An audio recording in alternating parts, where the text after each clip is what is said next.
Okay, so now we're gonna put everything together. Most strongman events is going to have a moving medley, so you're gonna have some sort of overhead, some sort of deadlift, some sort of medley, some sort of stones, and then either a mystery event, a throwing event, truck pull, something weird, okay?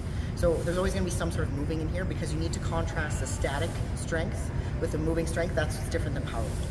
So you can be a 400-pound monster who can press and deadlift anything, but if you can't move, you're not going to win. It's about being the entire athlete, and the athlete pool and talent is so deep, you have to be good at everything. So also, if you're not good at static strength, this is going to be your movement. So most medleys will be 1, 2, or 3 multiple events. We're going to start with something very simple. This has happened at provincials, nationals, worlds. As the staple is going to be some sort of sandbag, some sort of something, could be a coil, could be a rock, could be a person, could be something that we're going to pick up. You're going to put it over top of the yoke. So this is why it's important to pick your yoke heights. You're going to want to put it over top of the yoke. So it depends on if you're good at sandbag and not so good at yoke. Maybe you're going to put your yoke height higher. If you're better at yoke, not so good at sandbag, maybe it needs to be lower. Okay? So the strategy kind of helps with everything. So essentially, the key is your starts. So you're going to be really good at sandbag pick or rock pick or whatever you're picking up. So what I usually train is just train the picks, where in your head you go athlete ready, pick it up. Okay, pick it up. You're gonna hold it. Ideally, you're gonna want it on your body somewhere. So this is where it's nice to have a power belly. So if you do have a power belly, put whatever it is on top of the power belly. Okay, so it's gonna have a shelf to sit on. Women can sit it on your boobs. It just really, it really hurts. Probably not ideal. Ouch! It's just not ideal.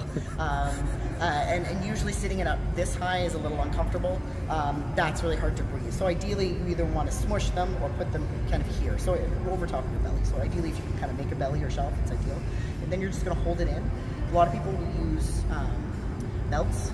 Again, so you have that weight crushing your chest. And the implement can also not sit on your belt. So if they call that, it's game over. So take your gambles where you need to. Some people will put on a belt. Again, you're just wasting seconds. Don't do that. Okay, so I'll probably just demo something really simple here where we're just gonna pick it up, you run with it, put it over the yoke, pick up the yoke and run back. So again, you wanna make sure that you can get underneath that yoke, know exactly where you need to be and pick it and explode, right? So as fast as you can go back and forth. So I'll try and attempt not to fall and try and do this. Don't smash your face.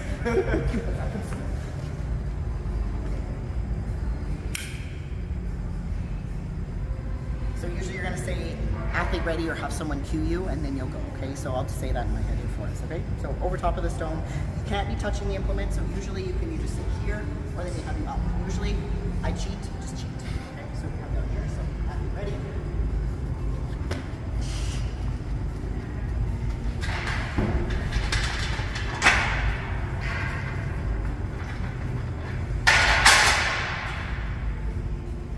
You have to be coordinated. It's hard. I tripped so many times during those. But anyway, so throwing it, the nice thing when you have it over a yoke that you're doing a medley, just throw it over the yoke. If we're doing yoke for reps, don't do that because then you have to get it, okay? So you throw it over the yoke, get in the yoke, run back. Obviously it's gonna be harder when we put a few hundred more pounds on everything, but essentially that's the gist. Speed and power. Speed and power.